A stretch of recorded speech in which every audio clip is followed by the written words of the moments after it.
Le temps s'écoule paisiblement sur les berges du fleuve Sénégal.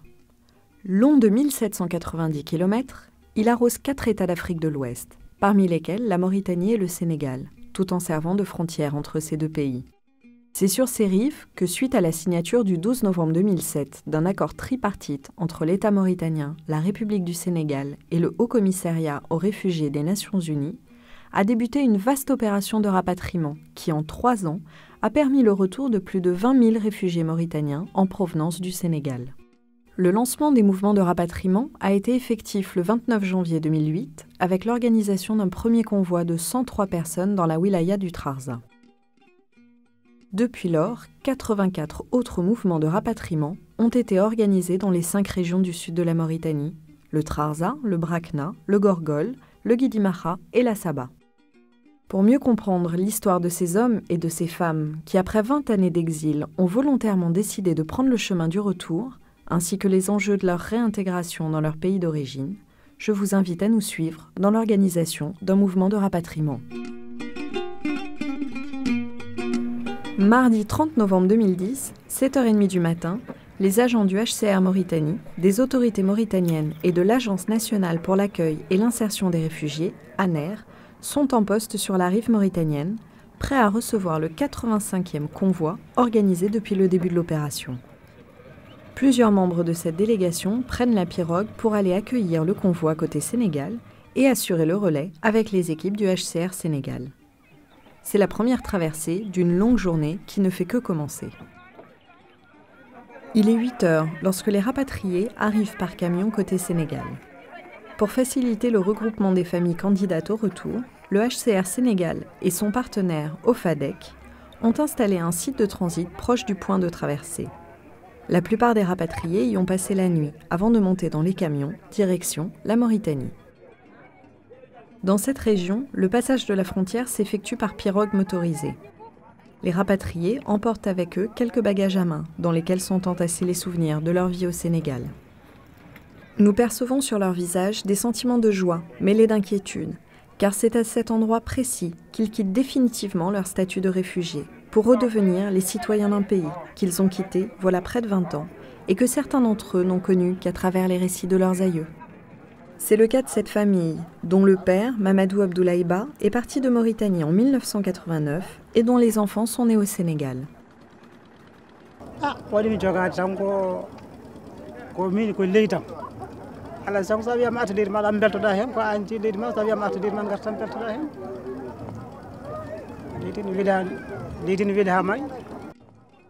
Pour s'assurer que le retour s'effectue dans des conditions dignes et sécurisées, le HCR et ses partenaires mettent en place un dispositif d'accompagnement des rapatriés. Georges Dagbelou, administrateur de terrain au bureau du HCR à Bogué, nous explique le déroulement de cette traversée. La traversée s'organise sur la base d'un pré-manifeste et des formulaires de rapatriement volontaire qu'on appelle VRF. Et donc les collègues du HCR Sénégal viennent avec les réfugiés, avec les formulaires de rapatriement volontaire, plus les manifestes de passagers. On s'assure que chaque personne qui voyage ou qui traverse a un formulaire de rapatriement volontaire approuvé par les autorités mauritaniennes et que toutes les photos de ces personnes sont dessus. C'est ce document VRF-là qui sert pour le moment de document d'identité pour les rapatriés. Dès qu'on vérifie toute la documentation nécessaire, on peut les rapprocher du fleuve où ils vont être apprêtés pour remonter sur les pirogues qui vont assurer la traversée. 8h15. La première pirogue de rapatriés traverse le fleuve. Elle transporte le chef de convoi, qui ouvre la marche, et les personnes vulnérables dont la prise en charge spécifique s'effectue de manière prioritaire. Après avoir salué les officiels, les rapatriés sont transportés vers le centre d'accueil.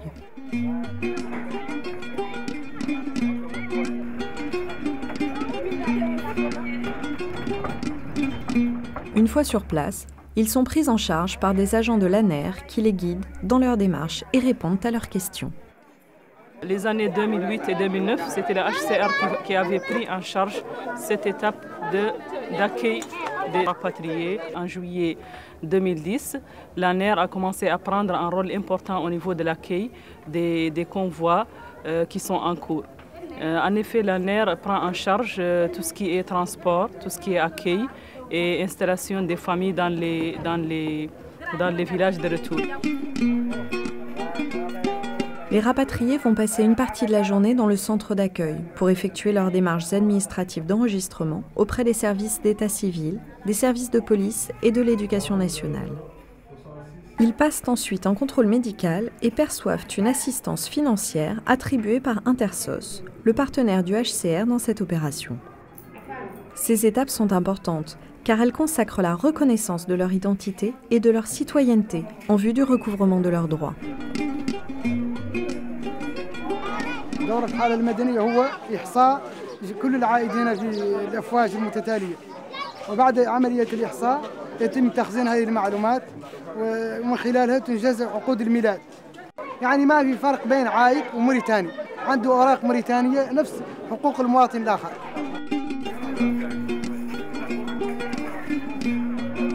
13h30. Après avoir achevé leur démarche, les rapatriés prennent un repas chaud, puis commencent à embarquer dans les véhicules de l'ANER, direction le site de retour. C'est une étape délicate, car il faut vérifier que personne ne manque à l'appel et faire partir les rapatriés à temps pour leur permettre de s'installer et de recevoir le reste de l'assistance avant la tombée de la nuit. Le convoi prend la route, escorté par une voiture HCR. Dans les camions, les visages sont fatigués. Certains observent au dehors pour reconnaître les paysages qu'ils ont quittés il y a 20 ans.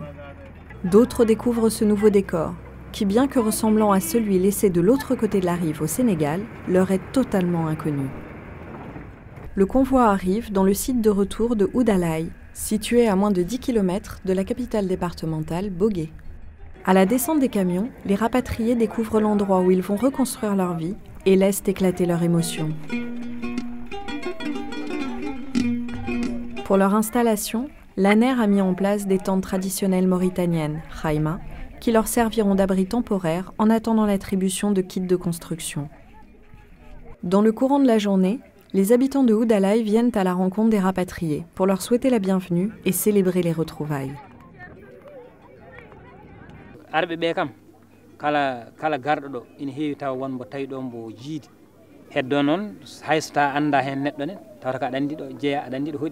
Joni ko wanara kala e bandiraɓe min jaadmin palo bandiraɓe amen wonande jiɗɗo fof paaɗo e amen fof min keɓɓot ɗum so ari ɗo kadi min keɓɓot ɗum sabu min beltani ɗum min jiɗata ko ara ɗo kadi sinno ko sago amen kala ummirata ɗo fayi. L'ANER, le HCR et ses partenaires procèdent le jour même à des distributions d'assistance comprenant une variété d'articles non alimentaires destinés à faciliter le quotidien des rapatriés, ainsi que des rations de vivres attribuées par le PAM pour couvrir leurs besoins alimentaires dans une période de 90 jours, dite de réintégration immédiate. 19h, la nuit tombe sur le site de Oudalaye. C'est la fin d'une longue journée et le début d'une nouvelle vie pour les rapatriés du convoi 85.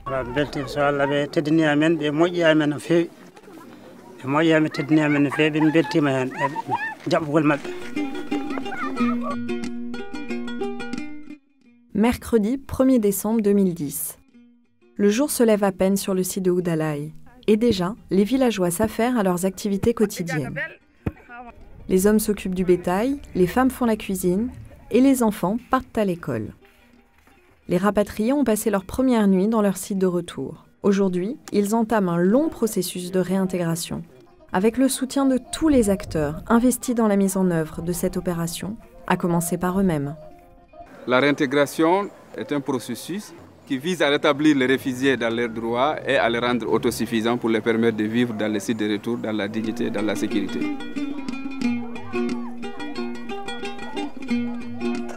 Nous travaillons en parfaite harmonie avec l'État, n'est-ce pas, comme je l'ai dit, représenté par l'ANER, mais également par les responsables du ministère de l'Intérieur et les responsables régionaux des secteurs tels que l'éducation, la santé et autres.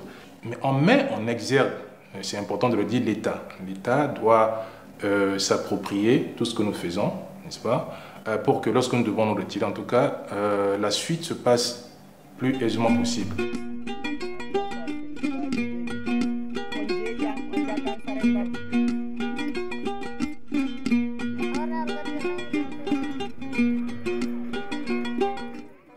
l'essentiel du mandat de l'ANER, c'est l'insertion et la réinsertion des rapatriés. Et après l'accueil et l'installation dans les différents sites, l'ANER va faire une espèce d'analyse de la situation pour voir quels sont les éléments qui sont les meilleurs pour permettre aux populations rapatriées de se réinsérer ou de s'insérer dans le tissu économique et social de la Mauritanie. Dans ce cadre, nous avons surtout des infrastructures hydrauliques. Ce sont des réalisations très importantes puisqu'il s'agit de l'eau et donc de la vie et aussi des activités génératrices de revenus. Il y a des projets de type communautaire qui permettent un peu une certaine cohésion sociale entre les populations, non seulement les populations rapatriées entre elles-mêmes, mais entre elles et les populations d'accueil et les populations de passage. Comme la plupart des sites de retour, celui de Oudalaï a bénéficié de multiples projets de réinsertion, comme par exemple le financement d'un fonds courtier pour les hommes et le projet de teinture pour les femmes, afin de rendre les communautés plus autonomes dans la couverture de leurs besoins de première nécessité.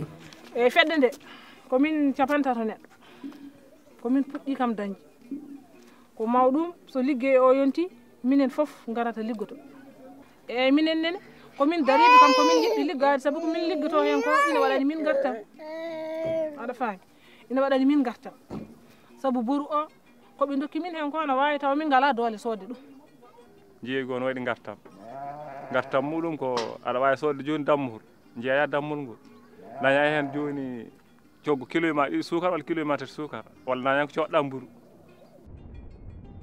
La réalisation des projets de réintégration s'effectue à travers une approche participative et communautaire impliquant les rapatriés et la population d'accueil dans la mise en œuvre des activités afin de favoriser le partage et la cohabitation pacifique dans les zones de retour.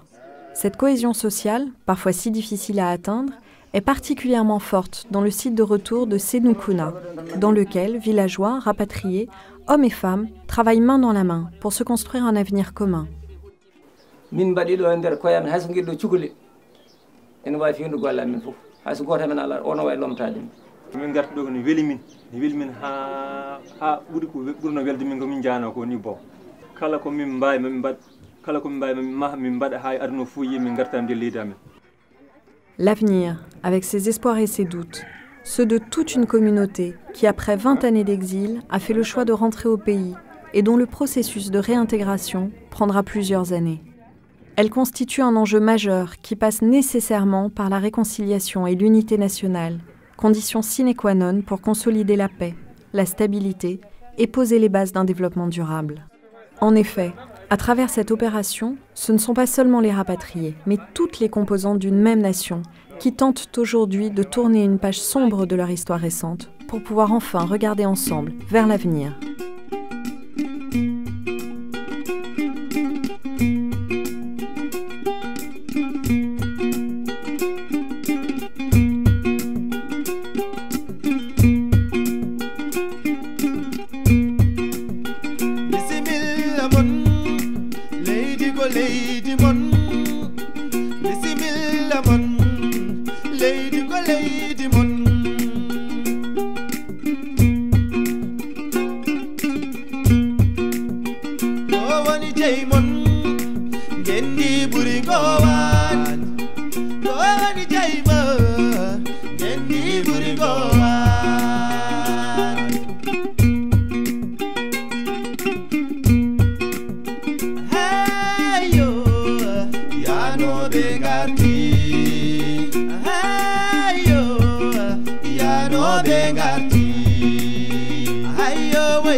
hayo man bisimilla man leydi ko leydi man bisimilla man leydi ko leydi man hayo yanoɓe garti hayo yanoɓe garti hayo wayo yanoɓe garti hayo wayo yanoɓe garti